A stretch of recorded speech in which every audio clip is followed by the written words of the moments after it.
안녕하십니까, 회원입니다. 지난 시간에 출력 트랜스 부분까지 말씀을 드린 것 같은데요. 다시 한번 구성을 해볼까요? 매일 거의 똑같이 시작하는 것 같은데요. 0, 220V 넣어서 0하고 230V 정도를 빼고 얘를 이렇게 브릿지 다이오드를 이용을 해서 정류를 한 다음에 그 다음에 리프를 제거하기 위해서 초크 코일을 하나 넣고요. 역시 플러스 마이너스 넣고 다 말씀드렸습니다. 여기에서 비전압이 나온다. 그렇죠? 여기 요거 곱하기 원래 1.4배. 근데 뭐 부하가 걸리고 이런 식으로 나오면 여기서 대부분 1.3 또는 1.33 뭐 이런 정도로 되겠죠. 이렇게 해서 여기서 나온 전압을 가지고 이제 출력 트랜스를 우리가 다 만들었고요. 출력 트랜스에서 여기서 뭐 0.8옴 여기가 8옴이 걸렸을 때 이쪽 1차 측에 가서 5kg 잘 안 보니까 있을까요? 5kg옴의 저항이 걸리게 되는 임피던스라고 그러죠. 그러니까 교류 저항입니다. 그래서 상대적 저항 값이죠. 여기서 8옴을 걸었을 때 5kg가 나올 수 있는 트랜스를 만들어 주고요. 그래서 여기에서 이렇게 해서 캐소드고 여기는 히터를 넣어 주고요. 지금 여기까지 지난 시간에 말씀을 드렸던 것 같아요. 여기까지 말씀을 드리고 여기다가 이제 오늘은 보시면 지금 여기 요 스크린 그리드에다가도 원래 이제 그리드 3는 생각하지 말고요. 스크린 그리드에다가 전압을 넣어줘야 되죠. 그러니까 전압을 넣어줄 때 여기에서 얘보다는 조금 낮은 전압을 넣어주니까 여기서 대략 1kΩ에서 2kΩ 정도의 저항을 달아주면 저 전압 강화가 일어나면서 얘의 전압이 얘보다 조금 낮은 전압이 공급되게 되죠. 그래서 예를 들면은 여기서 230kg 가지고 와서 트랜스를 통과해서 여기로 왔을 때 대체적으로 한 뭐 260 볼트 정도 걸릴까요? 260에서 270 정도, 270 뭐 이 정도 걸릴 것 같아요. 이 정도 걸리게 되면 이 정도 걸리게 되고 지금 여기에서 스크린 그리드에 대략적으로 한 250 정도 볼트 뭐 이런 정도 얘보다는 조금 약간 낮은 볼테이지가 걸리겠죠. 그리고 나서 이제는 바이어스를 걸어줘야 되겠습니다. 바이어스를 걸어줄 때 두 가지 방식이 있죠. 이 그리드에다가 바이어스를 걸어주는 방법, 바이어스가 뭔지 또 어떻게 거는 건지는 이미 다 설명을 드렸고요. 여기다가 저항을 집어넣어서 여기다가 저항을 하나 달아가지고 얘하고의 상대적 전압값, 전압의 차, 상대적 전압의 차를 이용해서 여기다가 바이어스를 만들어주는 방법, 그거를 자기 바이어스 또는 자동 바이어스 방식이라고 하고요. 여기다가 어차피 여기다가는 그리드 리크 저항을 달아줘야 되지 않습니까? 왜 달아줘야 되는지도 다 말씀을 드렸습니다. 그러니까 얘는 또 그라운드로 가는 걸 거고요. 이랬을 때에 지금 여기다가 직접 마이너스 몇 볼트 마이너스 뭐 몇 볼트 이런 거를 넣어줘서 직접 여기다가 바이어스를 걸어주는 방식을 우리는 고정 바이어스 방식이라고 했고요. 그리드 리크 저항인데 이때 그리드 리크 저항은 지금 차이가 뭐냐면 여기서 고정 바이어스를 달았을 때는 이 그리드 리크 저항의 크기를 크게 달지는 못합니다. 그러니까 대부분 여기는 이 고정 바이어스 방식으로 달 때는 여기다가 대부분 뭐 한 200kg에서 1메가 정도까지의 이 저항을 달지 않습니까? 그런데 지금 여기서 얘가 될 때는 사실 이렇게 큰 저항을 달지를 못합니다. 그래서 대부분 뭐 한 10kg 내외 그런 정도로 여기는 아주 작은 저항을 달게 돼요. 상대적으로 작은 저항을 달게 됩니다. 이것이 고정 바이어스의 약간 단점으로 이야기를 하시는 분들도 있어요. 근데 아무튼 이렇게 고정 바이어스를 만들어서 달 것이냐. 그러니까 고정 바이어스를 만들어서 달면은 고정 바이어스 만들 때 여기다가 마이너스 회로를 만들어서 달죠. 그건 제가 설명을 드렸습니다. 그 다음에 가변 저항을 하나 달아서, 그렇죠? 이 가변 저항을 달아가지고 이 가변 저항을 이용해서 여기다가 넣는 전류의 값을, 그러니까 전압이죠. 그러니까 그 전압의 값을 여기서 좀 조정을 해가지고 이렇게 집어넣을 수가 있지 않습니까? 그래서 나중에 관이 전부 페어나 코드로 맞추지 않는다 하더라도 얘를 맞춰서 전부 맞추는 방법이 있기 때문에 그것은 또 장점으로 그렇게 생각이 되고요. 이걸 가지고 모니터링을 할 수도 있습니다. 그러니까 조금 더 센 전류를 보냈을 때, 그 다음에 약한 전류를 보냈을 때 어떻게 소리가 달라지는지 이것도 얘를 가지고 모니터링을 할 수가 있겠죠. 가변 저항이니까요. 근데 아무튼 뭐 우리는 고정 바이어스보다는 자기 바이어스를 일단 만들 겁니다. 그래서 얘는 그라운드를 시켜주고요. 여기다가 저항을 달게 되는데 이 저항을 캐소드 저항, 그렇죠? 어떤 바이어스 저항이라고 말씀을 드리는데요.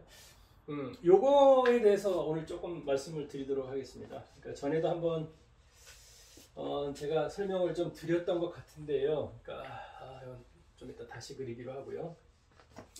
우리가 가장 중요한 것이 EPIP 곡선입니다. 그래서 지금 여기가 플레이트에 걸리는 전압, 그렇죠? 여기가 플레이트에 걸리는 전류. 그래서 EPIP 곡선을 살펴봤을 때 지금 바이어스를 전혀 걸지 않았을 때 3극관의 경우는 이런 모양으로 나타나죠. 바이어스가 0V일 때 이런 모양.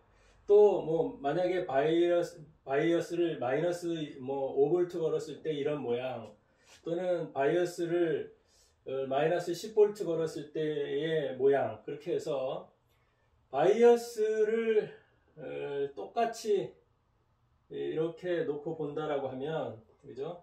똑같이 놓고 본다라고 하면 전류 값이 똑같을 때를 기준으로 해서 보면 바이어스를 많이 걸면 많이 걸수록, 그렇죠? 전압이 높아지죠. 또 반대로 만약에 이렇게 놓고 생각을 해본다라고 하면, 바이어스가 똑같을 때, 똑같은 전압일 때는 바이어스를 많이 걸면 많이 걸수록 전류의 값은 적어지게 되는 거죠. 지금 이런 상관관계가 있는 거죠. 이걸 가지고 우리가 만들었지 않습니까? 이런 편에서 전부 말씀을 드렸습니다. 그런데 그 3국가는 이런 모양인데요. 5국가는 스크린 그리드가 있기 때문에 터보 역할을 해주는 거죠. 그래서 참 재밌게 나타납니다. 이런 식으로 나타나게 됩니다. 이런 식으로 거의 뭐 이렇게 비슷하게 해서 이런 식으로 나타나게 되죠. 이렇게 거의 이런 모양의 IPEP 곡선을 갖습니다. 그러니까 그만큼 어떤 증폭률이 크다 했죠. 그렇게 생각을 할 수가 있고요. 자, 여기에다가 우리가 5kg 지금 부하저항, 그러니까 트랜스를 5kg를 달 거니까 5kg의 로드 라인을 그려보게 되겠죠. 그러니까 5kg도 예를 들면은 지금 우리가 뭐 300V를 320V 뭐 이런 식으로 이렇게 걸었을 때 처음에 부하가 걸리기 전에 인가되는 전압을 가지고 로드 라인을 만들어야 되겠죠. 이랬을 때에 여기가 만약에 예를 들면 300V다 그러면 이 데이터는 여러분 데이터 시트에서 알 수 있으니까요. 그러니까 300V일 때에 전류값이 뭐 얼마가 흐른다 이런 거에 대한 로드 라인이 이렇게 있겠죠. 요게 그려보면 5kΩ의 부하저항, 그러니까 이 출력에서는 출력관에서는 출력 트랜스가 이 부하저항 역할을 해주지 않습니까? 그러니까 5kΩ의 부하저항일 때의 값을 이렇게 그려보게 되겠죠. 그러면 동작선은 제가 전에도 말씀드렸듯이 이 로드라인 상에서 5km의 로드라인 상에서 왔다 갔다 하게 되죠. 이때 예를 들면은 이걸 걸었어요. 이걸 걸었는데 우리가 여기에는 쭉 이렇게 나오지 않겠습니까? 그러니까 뭐 예를 들면 여기가 마이너스 10V, 뭐 마이너스 뭐 12V 이런 식으로 쭉 해볼까요? 9V 더 갈까요? 한 8V, 뭐 7V 이런 식으로 이렇게 간다고 했을 때 마이너스입니다.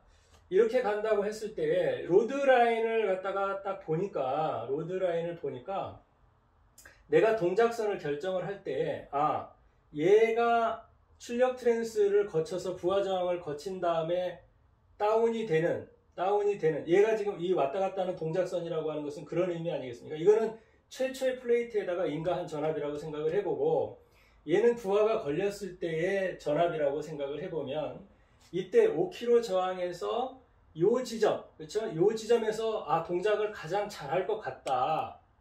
그러면 이 지점에서 동작을 제일 잘할 때에 이렇게 쭉 가가지고 예를 들어서 이렇게 쭉 가가지고 여기에 몇 미리 암페어의 전류가 흐르느냐.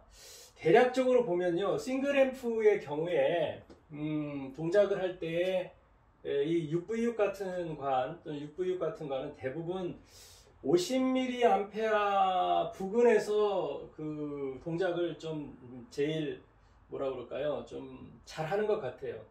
근데 50mA 분체에서 무난하게 작동을 하게 되는데 그러면 이 50mA를 흘리기 위해서는 여기서 지금 보니까 얘를 좀 낮출까요? 얘를 마이너스 10V 뭐 이렇게 봤을 때 지금 보니까 얘보다 조금 위에 있더라. 그래서 요 점하고 요 점하고를 만나는 점을 찾으니까 대략적으로 뭐 얘는 한 260V 정도의 플레이트 전압이 걸리고 그때에 뭐 정확하진 않습니다. 제가 데이터를 확인을 해야 되니까요. 어찌됐든지 간에 대략적으로 260V에서 작동을 하고 여기에서는 50mA에서 작동을 하더라. 그러니까 이게 전류가 흐르게 되더라 라고 했을 때 지금 요 부분, 그러니까 예를 들면 한 마이너스 10 보다 좀 낮아야 되나? 좀 마이너스 8, 9니까 조금 위로 갈까요? 여기가 예를 들어서 여기가 마이너스 한 13V 정도 된다고 생각을 합시다. 그럼 여기가 마이너스 13V일 때, 즉 뭐예요? 바이어스의 전압이 마이너스 13V가 걸렸을 때 이때 5kg 로드라인 상에서 260V의 전압이 인가가 되고, 그렇죠? 전압이 걸리게 되고 그 다음에 50mA 정도의 전류가 흐르게 된다. 이랬을 때 그러면 얘가 동작을 하게 되겠죠. 그렇게 되면 우리가 마이너스 13V의 전압을 걸어주겠다라고 하는 거잖아요. 그러면 이거를 걸기 위해서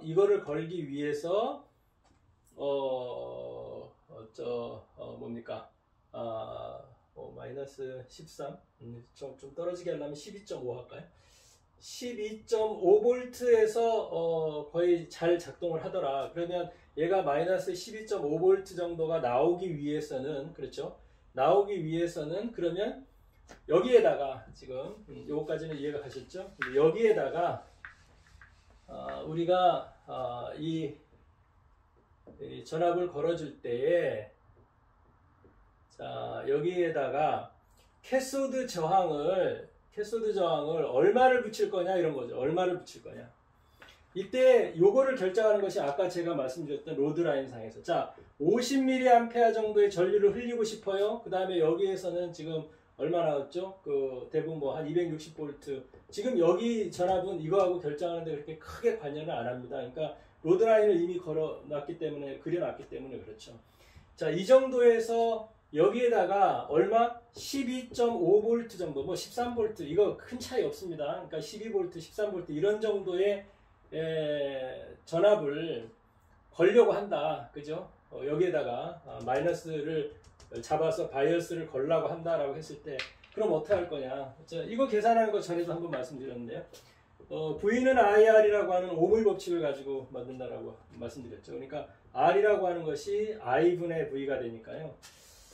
0.05 암페어, 그죠? 암페어로 따지면 암페어고, 그 다음에 볼트니까요. 볼트는 우리가 12.5 정도 나오게 되죠.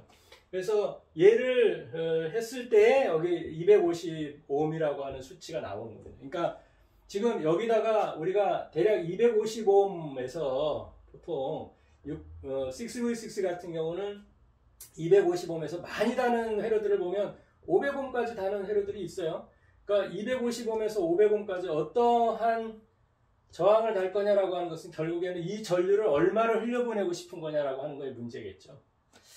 바이어스를 얼마를 걸 거냐라는 문제일 겁니다. 그래서 대략 250ohm에서 500ohm 정도의 저기를 달겠죠. 바이어스 저항을, 캐소드 저항을 달겠죠. 그 다음에 여기에다가는 지난번에 말씀드렸듯이 여기다가는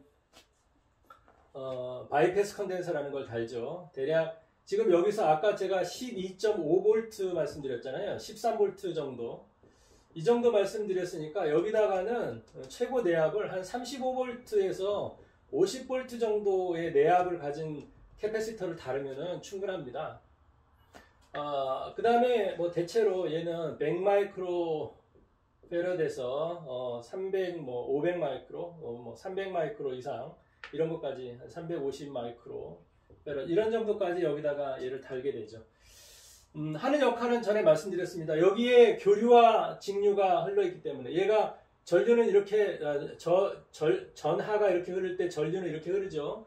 이 전류를 타고 여기서 넣어줬던 신호가 이쪽으로 옵니다. 그죠? 앰플리파잉 되지 않은 신호가 일로 오게 되는데 걔는 뭐라고 말씀드렸죠? 교류라고 말씀드렸죠. 이 교류가 원래는 이 신호가 없는 상태에서 우리가 계산한 값이잖아요. 이런 값들이 바이어스가 마이너스 12.5V 건다, 13V 건다 이 얘기는 신호가 없을 때, 무신호일 때 이런 이야기였죠. 자, 그거 조금 또 이야기를 하고 갈까요? 예를 들면 이런 거죠. 자, 아까 이렇게 생긴 라인 안에서 우리가 12.5를 걸었다. 마이너스 12.5입니다. 걸었다. 그 다음에 지금 로드라인이 이렇게 생겼다. 좀 너무 이쪽으로 갔나요? 하여튼 로드라인이 이렇게 생겼다. 예를 들어서 이렇게 생겼을 때 자, 바이어스가 마이너스 11.5V인데 이때 여기다가 뭘 넣어주죠? 신호를 넣어주죠. 신호를 넣어주면 바이어스는 그 신호만큼 왔다 갔다 하겠죠. 그러니까 이렇게 왔다 갔다 할 겁니다. 이렇게. 그렇죠? 그 신호는 이렇게 왔다 갔다 할 텐데 그렇게 되면 보세요. 이게 전압은 여기서 우리가 바이어스 값을 결정했는데 전압은 여기서 왔다 갔다 하겠죠. 그 다음에 전류량은요. 전류량은 그렇죠. 여기서 왔다 갔다 하겠죠. 이렇게 편하지 않겠습니까? 이 로드라인 상에서 있을 때 우리가 바이어스 값을 요 값을 줬는데 그리고 나서 여기다 신호를 넣어주게 되면 얘가 요 범위 안에서 움직이게 되겠죠. 이제 이론적인 부분하고 실제하고 조금 차이가 납니다. 왜 차이가 나느냐? 자, 지금 우리가 생각한 거는 뭐 어떤 거 생각 안 했죠? 얘가 가지고 있는 이 진공관 자체 내의 저항값은 생각도 안 했죠. 그러니까 그런 거 할 때 나중에 조금 더 이제 보정을 하는 방법도 있습니다. 그거는 좀 심화 편에 가서 설명을 좀 드리기로 하고요. 아무튼 그 실제와 이론과 실제에서 조금 차이가 나는 이유가 바로 그런 것들 때문에 그렇습니다. 그래서 그거는 나중에 우리는 지금 이론을 정확하게 개념을 잡고 가는 것이 중요하기 때문에 그냥 여기까지 말씀을 드리는 거고요. 이런 상태에서 우리가 바이패스 컨덴서까지 붙여줬죠. 자, 그리고 나서 여기다가는 뭘 달아야 되죠? 그렇죠. 여기다가는 그리드 리크 저항이라는 걸 달아야 된다. 그렇죠? 다시 한번 상기할까요? 그리드 리크 저항이 왜 여기 단다고 그랬죠? 얘하고는 마이너스, 여기가 상대적인 전압값이 걸려야 되니까 서로 연결돼야 돼요. 마이너스로. 그런데 여기가 지금 저항이 없다. 마이너스가 그냥 저항이 없다라고 하면 여기서 넣어준 신호가 원래는 일로 가야 되는데 이 선을 타고 마이너스로 그라운드 돼버리는 그런 현상이 벌어지죠. 그래서 여기가 전압은 걸려있을 때 전류는 흐르지 말아야 된다. 가장 큰 의미가 그 의미입니다. 그래서 여기다가 조금 더 높은 저항값을 붙이는 거고요. 대부분 6V6는 뭐 470kΩ 많이 붙입니다. 470kΩ짜리 붙여서 이렇게 사용을 하게 되고요. 이렇게 되면 이제 하나의 회로가 완성이 된 거죠. 그럼 이 전단 회로가 완성이 돼야 되지 않습니까? 전단 회로를 만들려면 여기서 넘어올 때 커플링 콘덴서 하나 써가지고 와야 되겠죠. 이 커플링 콘덴서는 어디에서 옵니까? 이 커플링 콘덴서는 앞에 초단의 플레이트에서 오는 겁니다. 그렇죠? 초단의 플레이트에서 오게 되는데 초단의 플레이트에 뭐 달아줘야 되죠? 부하저항 달아줘야 됩니다. 그렇죠? 우리가 여기다가는 관을 뭘 쓸 거죠? 12AX7 쓸 겁니다. 12AX7을 쓰는 이유는 그렇습니다. 우리가 이 6V6의 싱글 앰프를 만들 건데요.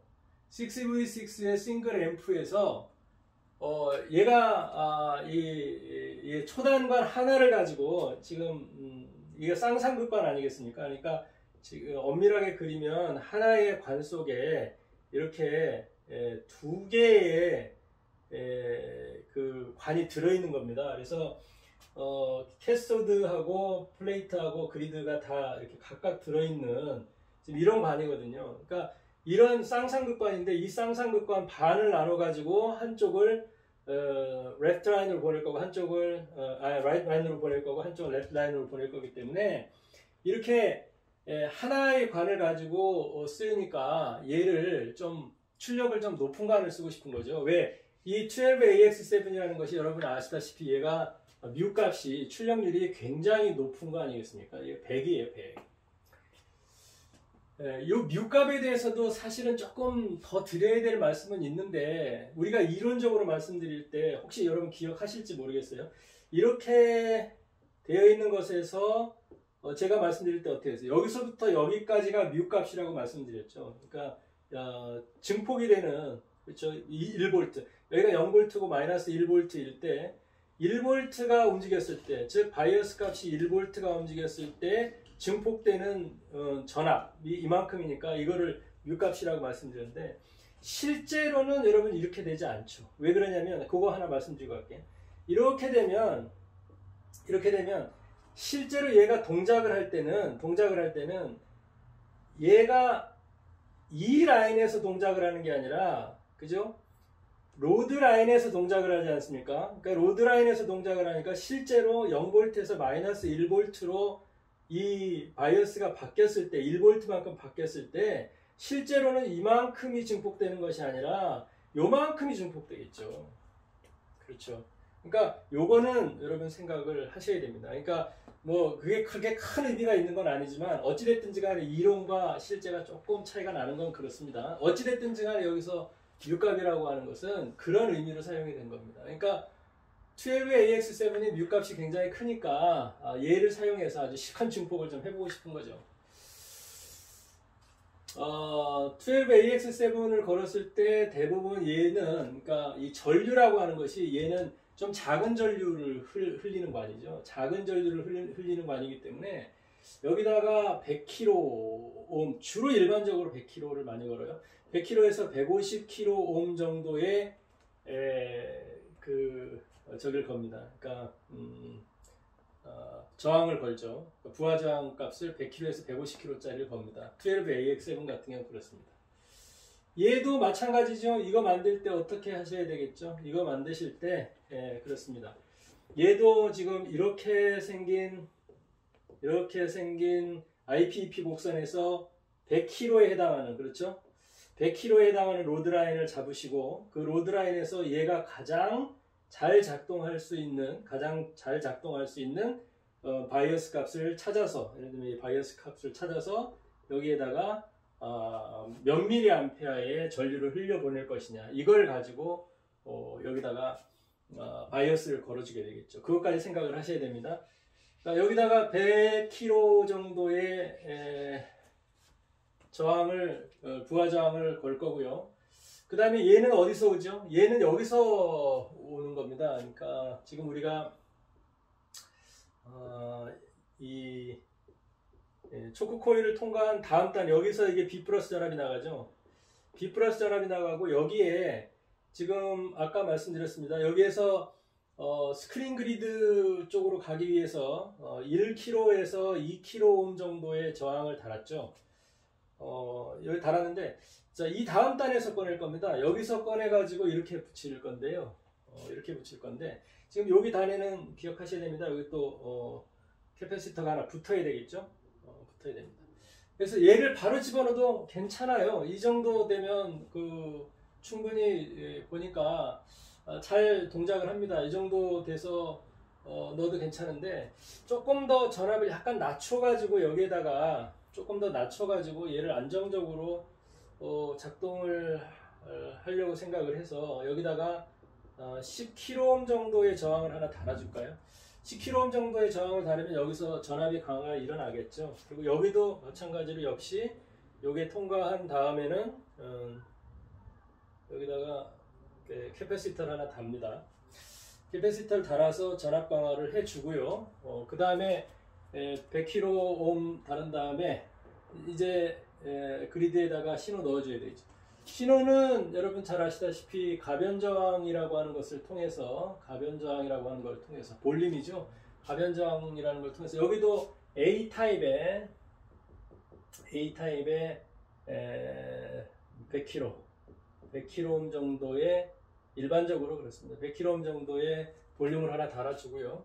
그 다음에 여기도 캐소드인데 아까 계산했던 것처럼 달게 되는데, 이때 이 저항값도 대부분 1kΩ에서 3kΩ 정도까지의 저항을 그 사이에서 달아줍니다. 그러니까 여기서 달아주는 방법은 아까 EPIP 곡선을 가지고 내가 설계를 하는 겁니다. 나 얼마의 저기를 달겠다. 그래서 얘가 낮아지면 낮아질수록, 그렇죠? 이 저항이 낮아지면 낮아질수록 어떻게 됩니까? 바이어스 값이 작아지게 되고, 바이어스 값이 작아지게 되고, 바이어스 값이 작아지니까 흐르는 전류는 많이 흐르게 된다는 거죠. 그래서 가장 안정적으로 동작할 수 있는 지점을 찾아가지고, 동작을 찾아가지고 거기에 대해서 자기가 그 바이어스를 결정을 해서 걸어주는 거죠. 여기가 높아지면 전류가 적게 흐르고요. 이런 거 질문하신 분들 많아요. 12AU7하고 AX7하고 그냥 바꿔 쓸 수 있느냐? 결론은 여기가 어떻게 또 설계가 되어 있냐에 따라서 약간 다르긴 한데요. 그냥 꽂아도 대부분의 회로에서는 소리 잘 납니다. 얘는 뮤 값이 20 정도밖에 안 되죠. 그러니까 그렇다고 그래가지고 뭐 얘가 우리가 느끼기에 얘를 끼우니까 한 뭐 5배가 증폭됐다, 이렇게 그렇지는 않습니다. 그거는 얘들하고의 상관관계가 있기 때문에 그렇고요. 그렇습니다. 그래서 얘들은 지금 12AX7과 AU7을 걸어 주었을 때 그냥 바꿔서 꽂아도 소리 잘 납니다. 소리가 잘 나는데 완전히 12AU7이 가지고 있는 특성을 그대로 살렸다라고는 할 수가 없어요. 그러니까 왜냐하면 특성이 다른 관이기 때문에 그렇죠. 얘는 뮤 값이 작고요. 그 다음에 얘는 이 전류를 좀 많이 흘릴 수 있는 관입니다. 얘는 전류를 좀 낮게 흐르는 관이거든요. 근데 얘는 전류를 많이 흘릴 수 있는 관이기 때문에 사실은 여기에다가 AU7을 달았을 때 사실은 작동은 잘 하지만 완전한 AU7의 소리라고 보기는 어려워요. 그래서 이때는 이 저항값을, 이 부하 저항값을 좀 낮추어 주는 게 좋습니다. 50kΩ이라든가 그것보다 조금 더 낮아도 괜찮아요. 30kΩ 이런 정도까지도 세울 수가 있고요. 그 다음에 또 제가 좋아하는 관입니다만 6922인가요? 얘가 6DJH, 그렇죠? 이거하고 같은 관이고요. 6H1N, 그렇죠? 이거하고 같은 관입니다. 이 같은 관인데, 이 관은 매우 사실은 저는 되게 좋아하는 관입니다. 근데 직진성도 좋고요. 소리도 아주 맑고 예쁩니다. 그래서 얘를 되게 좋아하는데, 얘는 오히려 이 값이 더 작아지는, 이론서에 보면 대부분 10kΩ짜리의 부하 저항을 걸 수 있을 정도로 그런 관입니다. 그래서 얘를 이렇게 100kH를 설계된 데다가 얘를 끼우거나 또 얘를 끼워도 소리는 잘 납니다. 소리는 잘 나는데 그 특성을 가진 제대로 된 관의 소리라고 볼 수는 없어요. 그래서 만약에 얘를 쓰고 싶다라고 하면 한 50kH 정도로 조정을 해주시고, 얘를 쓰고 싶다라고 하면 뭐 한 30kH에서 20kH 정도의 부하 저항을 걸고 거기에 맞는 원래는 캐소드 저항을 달아주는 것이 맞겠죠. 여기에다가도 원래는 바이펜스 컨덴서를 다는 것이 원래는 원칙이죠. 근데 여기는 대략적으로 100마이크로페럿에 16V 뭐 이런 거 정도 달아주면 되는데요. 얘도 지금 이게 하는 일이 뭐라고 말씀드렸죠? 여기서 오는 교류를 이렇게 이쪽으로 가게 되면 바이어스 값이 깊어지니까 얘를 이렇게 우회해서 얘를 거치지 않고 바이어스를 제대로 내기 위해서 만든 거 아니겠습니까? 그럼 가장 중요한 부분은 뭐냐면 여기는 이제 출력 문제죠. 교류가 여기서 돼 있는 교류가 바이어스 저항에 영향을 미치면서 출력이 떨어지는 걸 방지하는 겁니다. 그래서 얘를 다루면 출력이 조금 더 올라가겠죠. 근데 실제로 초단부에서는 이제 제 경험상 그렇습니다. 초단부에서는 이 바이패스 컨덴서가 그렇게 아주 크게 이 출력에 크게 영향을 주지는 않는 것 같아요. 근데 만약에 얘를 안 달아도 출력이 충분하다라고 하면 안 달 수도 있습니다. 얘를 생략할 수도 있어요. 얘를 생략해 버릴 수도 있고, 그 다음에 이 초단부에서는 여기다가 거는 그리드 리크 저항이죠. 이 그리드 리크 저항도 생략하는 경우가 많이 있습니다. 생략하는 이유는 이것 좀 재미있습니다만 여러분들 이건 숙제로 하겠습니다. 혹시 왜 초단부에서는 저도 이게 되게 궁금했었거든요. 왜 초단부에서는 그리드 리크 저항을 달지 않아도 작동을 잘할까? 일반적으로 지금 이런 식의 초단부에서는 그리드 리크 저항을 안 달거든요. 안 달아도 작동을 잘 하거든요. 그래서 뭐 회로에도 그렇고 실제로 만들어봐도 그렇고 여기에 그리드 리크 저항은 대부분 안 달 때가 많이 있습니다. 그런데 이게 지금 인티앰프가 힌트를 하나 드릴까요? 인티앰프일 때 이게 인티앰프라고 한다면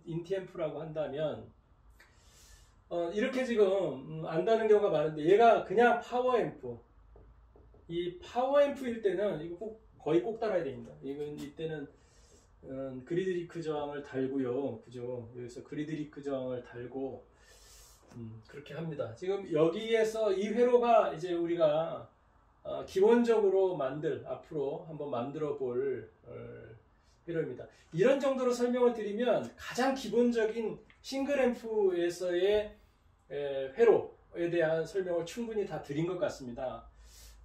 이게 초단부인데요. 그리고 그거 한 가지는 더 말씀을 드리고 가야 되겠군요. 초단부에서 그러면 증폭을 지금 요거 하나를 가지고 반으로 나눠 가지고 양쪽으로 사용하는 그런 회로에 대해서 말씀드렸는데, 그러면 그 회로가 이 회로가 요거만 있느냐? 그럼 초단부에서 재증폭하는 여러 번 증폭하는 회로들은 어떤 것이 있느냐라고 하는 것에 대해서는 다음 시간에 한 번 더 설명을 좀 드리도록 하겠습니다. 이렇게 하시면 기본적으로 우리가 6V6라든지 뭐 다른 것도 마찬가지입니다. 싱글 앰프는 기본적으로 이런 회로에 의해서 만들어집니다. 그러니까 여러분은 이제 싱글 회로를 구성하실 수 있는 충분한 지식을 갖추신 셈입니다. 나머지의 뭐 세세한 부분이라든가 이런 부분들은 그 뒤에 더 심화편에서 더 자세히 설명을 드리도록 하겠습니다. 감사합니다.